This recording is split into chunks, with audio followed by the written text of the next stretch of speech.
ಇದೇ ತಿಂಗಳು ಆಗಸ್ಟ್ 12ರಂದು ಭೀಮನ ಅಮಾವಾಸ್ಯೆಯ ದಿನವೇ ಈ 2026ರ ಕೊನೆಯ ಮತ್ತು ಎರಡನೆಯ ಸೂರ್ಯಗ್ರಹಣ ನಡೆಯಲಿದೆ. ಈ ಸೂರ್ಯಗ್ರಹಣವು ಸಂಭವಿಸುವ ಸಮಯ ಎಷ್ಟು ಹಾಗೂ ಈ ಸೂರ್ಯಗ್ರಹಣದ ಪ್ರಭಾವದಿಂದಾಗಿ ಈ 5 ರಾಶಿಯವರಿಗೆ ಅದೃಷ್ಟನೇ ಅದೃಷ್ಟ. ಈ ಸೂರ್ಯಗ್ರಹಣದ ನಂತರ ಈ 5 ರಾಶಿಯವರಿಗೆ ಜೀವನದ ಎಲ್ಲ ಕಷ್ಟಗಳಿಂದ ಮುಕ್ತರಾಗಿ ಆರ್ಥಿಕ ಧನ ಸಹಾಯ ಹಾಗೂ ಉದ್ಯೋಗದಲ್ಲಿ ಬಡ್ತಿ ಮತ್ತು ಸರ್ಕಾರಿ ಉದ್ಯೋಗದ ಭಾಗ್ಯ ಕಂಕಣಬಲ ಕೂಡಿ ಬರಲಿದ್ದು ಜೀವನದ ಎಲ್ಲ ಕಷ್ಟಗಳಿಂದ ಮುಕ್ತರಾಗಿ ಸಾಲದಿಂದಲೂ ಕೂಡ ಮುಕ್ತರಾಗಲಿದ್ದಾರೆ. ಬನ್ನಿ, ಇದೇ ಆಗಸ್ಟ್ 12ರಂದು ಈ ವರ್ಷದ ಸೂರ್ಯಗ್ರಹಣ ಸಂಭವಿಸಲಿದೆ. ಈ ಸೂರ್ಯಗ್ರಹಣದ ಪ್ರಭಾವದಿಂದಾಗಿ 5 ರಾಶಿಯವರ ಮೇಲೆ ಅತ್ಯಂತ ಭಯಂಕರ ಪ್ರಭಾವ ಉಂಟು ಆಗಲಿದ್ದು ಗರ್ಭಿಣಿ ಇರುವ ಮಹಿಳೆಯರು ಹಾಗೂ ಚಿಕ್ಕ ಮಕ್ಕಳು ಎಲ್ಲರೂ ಕೂಡ ಗ್ರಹಣದ ಸಮಯದಲ್ಲಿ ಅಗತ್ಯವಾಗಿ ತೆಗೆದುಕೊಳ್ಳಬೇಕಾಗಿರುವಂತಹ ಮುನ್ನೆಚ್ಚರಿಕೆ ಕ್ರಮಗಳು ಏನೇನು ಎಲ್ಲ ಸಂಪೂರ್ಣವಾದ ಮಾಹಿತಿಯನ್ನು ಈ ವಿಡಿಯೋದಲ್ಲಿ ನೀಡಲಾಗಿದ್ದು, ನೀವು ಕೂಡ ಗ್ರಹಣ ಮತ್ತು ದೇವರನ್ನು ನಂಬುವವರಾಗಿದ್ದರೆ ತಪ್ಪದೆ ಈ ವಿಡಿಯೋಗೆ ಒಂದು ಲೈಕ್ ಮಾಡಿ ಹಾಗೂ ಸಂಪೂರ್ಣ ಮಾಹಿತಿಯನ್ನು ತಿಳಿದುಕೊಳ್ಳಲು ವಿಡಿಯೋವನ್ನು ಕೊನೆವರೆಗೂ ನೋಡಿ. ಭೀಮನ ಅಮಾವಾಸ್ಯೆ ದಿನವೇ ವರ್ಷದ ಕೊನೆಯ ಸೂರ್ಯಗ್ರಹಣ. ಕುಂಭ ಸೇರಿ ಈ 5 ರಾಶಿಯವರಿಗೆ ಅದೃಷ್ಟನೇ ಅದೃಷ್ಟ. ಭೀಮನ ಅಮಾವಾಸ್ಯೆಯ ದಿನವೇ ವರ್ಷದ ಕೊನೆಯ ಸೂರ್ಯಗ್ರಹಣ ಸಂಭವಿಸಲಿದ್ದು ಆಗಸ್ಟ್ 12ರಂದು ಸಂಭವಿಸಲಿರುವ ಈ ಖಗೋಳ ಘಟನೆ ಭಾರತದಲ್ಲಿ ಜ್ಯೋತಿಷ್ಯ ದೃಷ್ಟಿಯಿಂದ ಇದರ ಪ್ರಭಾವ ಎಲ್ಲ ರಾಶಿಗಳ ಮೇಲೂ ಇರಲಿದೆ. ಆದರೆ ಮಿಥುನ, ಕರ್ಕಟಕ ಸೇರಿದಂತೆ 5 ರಾಶಿಯವರಿಗೆ ಗ್ರಹಣದ ಬಳಿಕ ಧನಯೋಗ, ಉದ್ಯೋಗದಲ್ಲಿ ಸಿಹಿ ಸುದ್ದಿ, ವ್ಯವಹಾರದಲ್ಲಿ ಬೆಳವಣಿಗೆ ಮತ್ತು ಜೀವನದಲ್ಲಿ ಹೊಸ ಅವಕಾಶಗಳು ದೊರೆಯುವಂತಹ ಸಾಧ್ಯತೆ ಇದೆ. ಹಾಗಾದರೆ ಸೂರ್ಯಗ್ರಹಣದಿಂದ ಅದೃಷ್ಟ ಬದಲಿಸಿಕೊಳ್ಳುವ ರಾಶಿಗಳು ಯಾವ್ಯಾವು ಎಂಬುದನ್ನು ನೋಡೋಣ ಬನ್ನಿ. ಸೂರ್ಯಗ್ರಹಣ 2026. ಸೂರ್ಯಗ್ರಹಣ 2026ರ ಎರಡನೇ ಹಾಗೂ ಕೊನೆಯ ಸೂರ್ಯಗ್ರಹಣವು ಆಗಸ್ಟ್ 12ರಂದು ಭೀಮನ ಅಮಾವಾಸ್ಯೆಯಂದು ಸಂಭವಿಸಲಿದೆ. ಈ ಗ್ರಹಣವು ವಿಶ್ವದ ಕೆಲವು ಭಾಗಗಳಲ್ಲಿ ಸಂಪೂರ್ಣವಾಗಿ, ಇನ್ನು ಕೆಲವು ಭಾಗಗಳಲ್ಲಿ ಭಾಗಶಃ ಗೋಚರಿಸಲಿದೆ. ಭಾರತದಲ್ಲಿ ಈ ಗ್ರಹಣ ಗೋಚರಿಸದಿದ್ದರೂ ಜ್ಯೋತಿಷ್ಯ ಶಾಸ್ತ್ರದ ಪ್ರಕಾರ ಇದರ ಪ್ರಭಾವ ಎಲ್ಲ 12 ರಾಶಿಗಳ ಮೇಲೂ ಬೀಳಲಿದೆ. ಸೂರ್ಯಗ್ರಹಣದ ಪರಿಣಾಮವು ಸುಮಾರು 90 ದಿನಗಳವರೆಗೆ ಇರಲಿದೆ ಎಂದು ನಂಬಲಾಗುತ್ತೆ. ಗ್ರಹಣದ ನಂತರ ಕೆಲವು ರಾಶಿಯವರ ಜೀವನದಲ್ಲಿ ಮಹತ್ವದ ಬದಲಾವಣೆಗಳು ಕಾಣಿಸಿಕೊಳ್ಳಬಹುದು. ಎಲ್ಲರಿಗೂ ಗ್ರಹಣ ಅಶುಭವೇ ಆಗಿರಬೇಕೆಂದಿಲ್ಲ. ಕೆಲವರಿಗೆ ಇದು ಆರ್ಥಿಕ ಲಾಭ, ಉದ್ಯೋಗದಲ್ಲಿ ಪ್ರಗತಿ, ವ್ಯವಹಾರದಲ್ಲಿ ಯಶಸ್ಸು ಮತ್ತು ಹೊಸ ಅವಕಾಶಗಳನ್ನು ತಂದುಕೊಡಬಹುದು. ಹಾಗಾದ್ರೆ ಆಗಸ್ಟ್ 12ರ ಸೂರ್ಯಗ್ರಹಣದ ಬಳಿಕ ಯಾವ ರಾಶಿಯವರಿಗೆ ಅದೃಷ್ಟ ಒಲಿಯಲಿದೆ ಎಂಬುದನ್ನು ತಿಳಿಯೋಣ ಬನ್ನಿ. ಮೊದಲನೆಯದಾಗಿ ಮಿಥುನ ರಾಶಿ. ಆಗಸ್ಟ್ 12ರ ಸೂರ್ಯಗ್ರಹಣದ ಬಳಿಕ ಮಿಥುನ ರಾಶಿಯವರಿಗೆ ಶುಭ ಫಲಗಳು ದೊರೆಯಲಿವೆ. ಉದ್ಯೋಗ ಕ್ಷೇತ್ರದಲ್ಲಿ ಮೇಲಾಧಿಕಾರಿಗಳೊಂದಿಗೆ ನಿಮ್ಮ ಸಂಬಂಧ ಉತ್ತಮವಾಗಲಿದ್ದು ನಿಮ್ಮ ಕೆಲಸಕ್ಕೆ ಮೆಚ್ಚುಗೆ ಮತ್ತು ಗೌರವ ಸಿಗಲಿದೆ. ಈ ಅವಧಿಯಲ್ಲಿ ಪ್ರಮುಖ ಕಾರ್ಯಗಳನ್ನು ಯಶಸ್ವಿಯಾಗಿ ಪೂರ್ಣಗೊಳಿಸುವ ಜೊತೆಗೆ ಹೊಸ ಜ್ಞಾನ ಮತ್ತು ಅನುಭವವನ್ನು ಪಡೆಯುವಿರಿ. ಪರಿಹಾರ: ಸೂರ್ಯಗ್ರಹಣದ ದಿನದಿಂದ ಪ್ರತಿದಿನ ಸೂರ್ಯೋದಯದ 45 ನಿಮಿಷಗಳ ಒಳಗಾಗಿ ಆದಿತ್ಯ ಹೃದಯ ಸ್ತೋತ್ರ ಪಠಿಸೋದು ಶುಭಕರ. ಜೊತೆಗೆ ನಿಮ್ಮ ಸಹೋದರಿ ಅಥವಾ ತಂದೆಯ ಸಹೋದರಿ ಅಂದರೆ ಚಿಕ್ಕಮ್ಮ ಅಥವಾ ಅತ್ತೆ ಹಸಿರು ಬಣ್ಣದ ವಸ್ತುಗಳನ್ನು ದಾನ ಮಾಡಿದರೆ ಇನ್ನಷ್ಟು ಶುಭ ಫಲಗಳು ದೊರೆಯುತ್ತವೆ.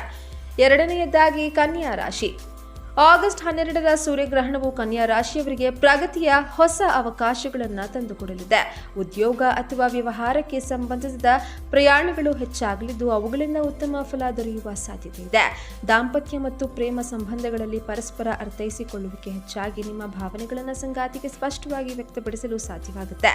ಇದರಿಂದ ಸಂಬಂಧ ಮತ್ತಷ್ಟು ಗಟ್ಟಿಯಾಗಲಿದೆ. ಬಹಳಷ್ಟು ದಿನಗಳಿಂದ ಬಾಕಿ ಉಳಿದಿದ್ದ ಕೆಲಸಗಳು ಪೂರ್ಣಗೊಳ್ಳಲಿದ್ದು ಹೊಸ ಕೌಶಲ್ಯಗಳನ್ನು ಕಲಿಯಲು ಮತ್ತು ಸ್ವಯಂ ಅಭಿವೃದ್ಧಿಯತ್ತ ಗಮನ ಹರಿಸಲು ಇದು ಸೂಕ್ತ ಸಮಯ. ಪರಿಹಾರ: ಸೂರ್ಯಗ್ರಹಣದ ಸಮಯದಲ್ಲಿ ಶ್ರೀ ಗಣೇಶ ಆರಾಧನೆ ಮಾಡಿ ಹಾಗೂ ಓಂ ಗಣ ಗಣಪತಿಯೇ ನಮಃ ಈ ಮಂತ್ರವನ್ನು ಜಪಿಸೋದು ಶುಭಕರ.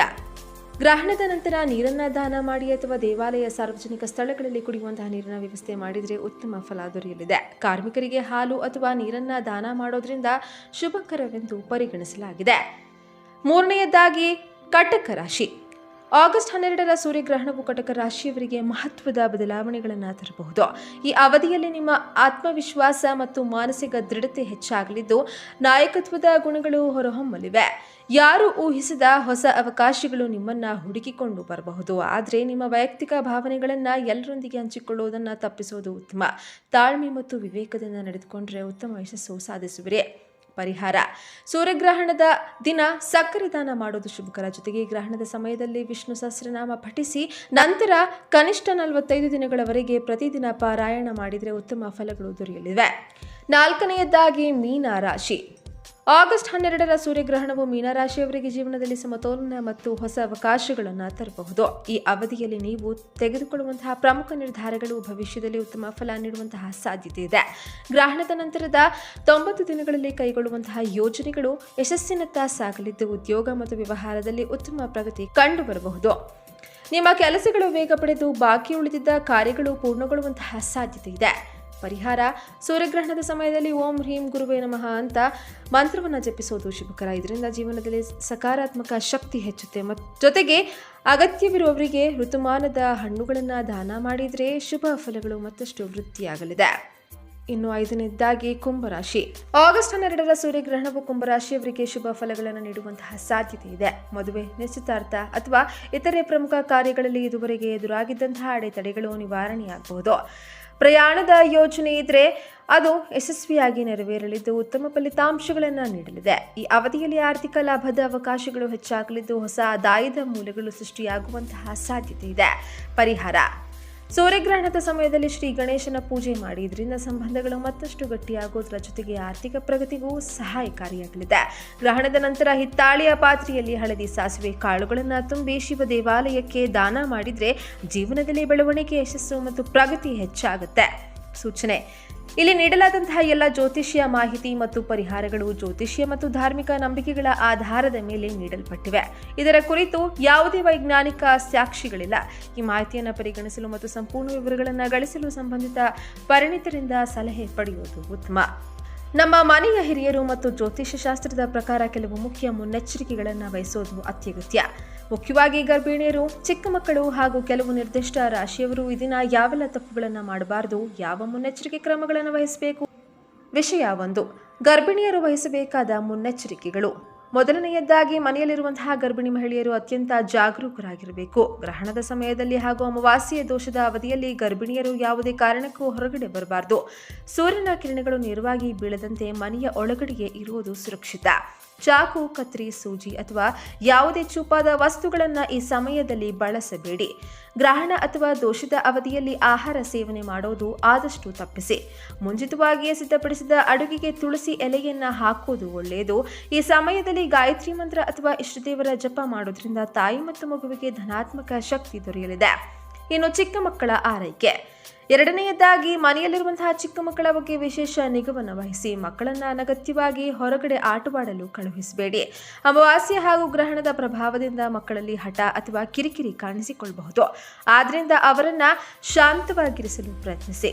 ಮಕ್ಕಳು ಸೇವಿಸುವಂತಹ ನೀರು ಮತ್ತು ಆಹಾರಕ್ಕೆ ತುಳಸಿ ದಳಗಳನ್ನು ಹಾಕಿ ನೀಡೋದು ಶುಭ. ದೋಷಿತ ರಾಶಿಯವರು ಮಾಡಬೇಕಾಗಿರುವಂತಹ ಪರಿಹಾರಗಳು.